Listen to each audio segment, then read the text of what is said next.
अस्सलाम वालेकुम गाइस, कैसे हैं आप सभी। उम्मीद है आप सब लोग बड़े होंगे और आगे भी बड़े रहेंगे इंशाल्लाह। तो हो सकता है आज की वीडियो लंबी हो क्योंकि टॉपिक ही ऐसा है। कुछ इस्लामोफोब ये क्लेम करते हैं कि नबी पाक सल्लल्लाहु अलैहि वसल्लम के वालिद क्या हज़रत अब्दुल्ला है या नहीं। तो क्लेम को डिबंक करने से पहले एक क्लिप चलाऊंगा, उस क्लिप को आप ज़रूर देखें और उस क्लिप की समरी मैं शॉर्ट में देने की कोशिश करूँगा।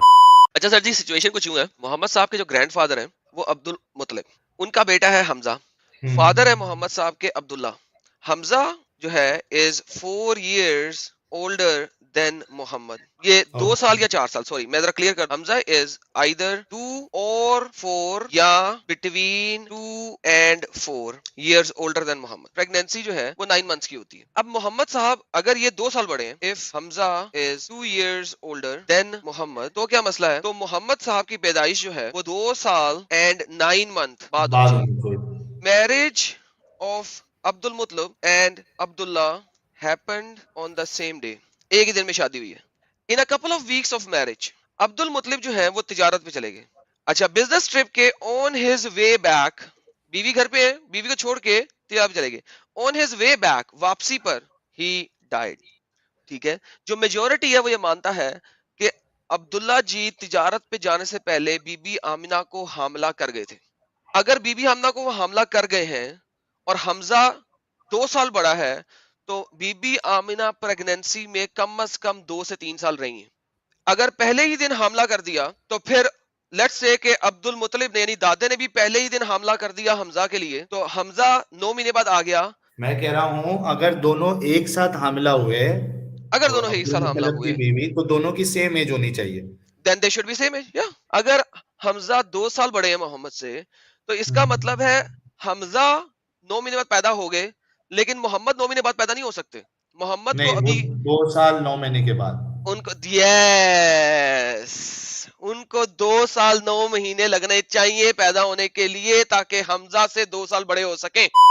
तो क्लेम उसका ये है, हज़रत अब्दुल्ला और अब्दुल मुत्तलिब इन दोनों का निकाह सेम डेट पे हुआ था। और अगर इन दोनों का निकाह सेम डेट पे हुआ था तो हज़रत अब्दुल्ला के बेटे नबी सल्लल्लाहु अलैहि वसल्लम और अब्दुल मुत्तलिब के बेटे हज़रत हमज़ा, इन दोनों का जो एज है वो सेम होगा। हज़रत हमज़ा और नबी सल्लल्लाहु अलैहि वसल्लम के एज में कोई डिफरेंस नहीं होगा। पर सीरत की किताब से हमको ये पता चलता है कि हज़रत हमज़ा 2 साल बड़े हैं नबी सल्लल्लाहु अलैहि वसल्लम से। तो अब ये लोग क्लेम ये डालते हैं कि अगर हज़रत हमज़ा 2 साल बड़े हैं तो नबी पाक सल्लल्लाहु अलैहि वसल्लम को 2 साल 9 महीने हज़रत आमना के पेट में रहना होगा। अब जिस जिस चीज़ का मैं डिबंक करूँगा उसका सोर्स मैं अपने यूट्यूब चैनल के डिस्क्रिप्शन में दे दूँगा, अगर आप चाहें तो उसको क्रॉस चेक कर सकते हैं।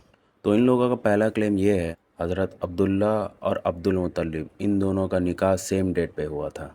यहाँ पर चेन ऑफ नरेशन में मोहम्मद इब्ने उमर इब्ने वकीद है, उसका रैंक मैं आपको दिखाता हूँ। उनका रैंक वीक है और अगर इनके बारे में और पढ़ना है तो डिस्क्रिप्शन में लिंक मिल जाएगा आपको। तो निकाह अगर सेम दिन में नहीं हुआ था तो कब हुआ था, तो इसका रेफरेंस सीरतुल नबवी में है, जहाँ पर ये लिखा हुआ है कि अब्दुल मुत्तलिब वो घर रिटर्न आए निकाह करे और उनके बच्चे हुए हज़रत हमज़ा एंड सफ़िया। उसके बाद हज़रत अब्दुल्ला का निकाह हुआ। और हज़रत हमज़ा का होने का एक और मैं प्रमाण देता हूँ कि अब्दुल मुत्तलिब ने एक मन्नत रखी थी कि अगर उनके 10 बच्चे हुए तो उनमें से एक बच्चे का वो बलि देंगे, जिसमें से हज़रत हमज़ा का भी यहाँ पर नाम मेंशन आपको दिख रहा होगा। और कुरान के चैप्टर 93 वर्स नंबर 7 के तफसीर में, जो इब्ने कतीर की तफसीर है, उसमें ये मिलता है कि हज़रत अब्दुल्ला का इंतकाल हुआ था तब नबी पाक सल्लल्लाहु अलैहि वसल्लम हज़रत आमिना के पेट में पल रहे थे। तो यहाँ पर इनका एज गैप का बेस जो था वही ख़त्म हो गया है, क्योंकि हज़रत अब्दुल्ला और अब्दुल मुत्तलिब इन दोनों का निकाह जो हुआ था अलग अलग दिन पे हुआ था, ना कि सेम दिन पे। बच्चों की तरह समझाए तब समझ में आया। ये सारी गेम है सर।